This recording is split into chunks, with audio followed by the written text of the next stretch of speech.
దేశంలోనే BJP down fall start అయిందని Telangana deputy CM Bhatti Vikramarka అన్నారు. దేశంలో జరిగిన బై ఎలక్షన్ లో అన్ని స్థానాల్లో కాంగ్రెస్ పార్టీ గెలిచిందన్న ఆయన, కాంగ్రెస్ పార్టీ రాహుల్ గాంధీ గ్రాఫ్ పెరిగిందని ఆయన పేర్కొన్నారు. ఏఐసీసీ అధ్యక్షుడు ఖార్గే, దేశ ప్రతిపక్ష నేత రాహుల్ గాంధీ, మాజీ ముఖ్యమంత్రి హేమంత్ సోరెన్ సమిష్టి కృషితోనే జార్ఖండ్ లో కాంగ్రెస్ కూటమి ఘన విజయం సాధించిందని భట్టి గుర్తు చేశారు. గాంధీ భవన్ లో మీడియాతో చిట్చాట్ నిర్వహించిన భట్టి విక్రమార్క రాష్ట్ర ప్రజలకు ఇచ్చిన హామీలన్నీ ఏడాది పాలనలో నెరవేరుతున్నాయని పేర్కొన్నారు.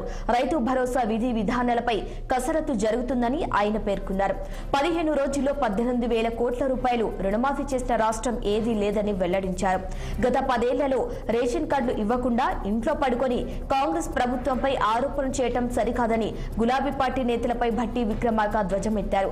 అందరికీ సమాన అవకాశాలు ఇవ్వాలని కులగణన చేస్తున్నామని భట్టి, తెలంగాణలో కులగణన జరిగి దేశానికి దిశా దశ కాబోతుందని చెప్పారు.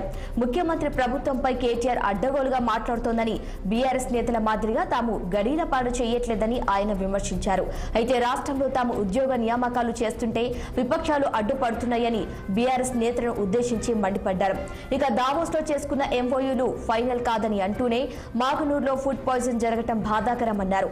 హాస్టల్ స్కూల్స్ పై ప్రత్యేక మౌలిక సదుపాయాల కల్పనకు ప్రభుత్వం చిత్తశుద్ధితో కృషి చేస్తుందని తెలిపారు. కాంగ్రెస్ పార్టీ స్వతహాగా ఎవరిని ఫిరాయింపులకు ప్రోత్సహించదన్న ఆయన, బీఆర్ఎస్ ఎమ్మెల్యేలు అందరూ టచ్ లో ఉన్నారని తెలిపారు. కాంగ్రెస్ పార్టీని కూకటి వేళ్లతో పీకటం ఎవరి తరం కాదని స్పష్టం చేశారు. ప్రజలు బీఆర్ఎస్ అధికారాన్ని పీకి ఇంటికి పంపించారని మరోసారి గుర్తు చేశారు భట్టి విక్రమార్క. అలాగే కాంగ్రెస్ భావజాలం విధానాలను అందరం సమిష్టిగా కలిసి అమలు చేస్తున్నామని, CM Revanth Reddy party line లో పనిచేస్తున్నట్లు వెల్లడించారు. అటు మూసీ అభివృద్ధి విషయంలో ప్రజలను ప్రతిపక్షాలు తప్పుదోవ పట్టిస్తున్నాయని, మూసీలో ఆక్రమించుకున్న ఇండ్లను కట్టుకున్న పేదవారికి కూడా టవర్ కట్టి దానిలో అవకాశం ఇస్తున్నామని పేర్కొన్నారు భట్టి.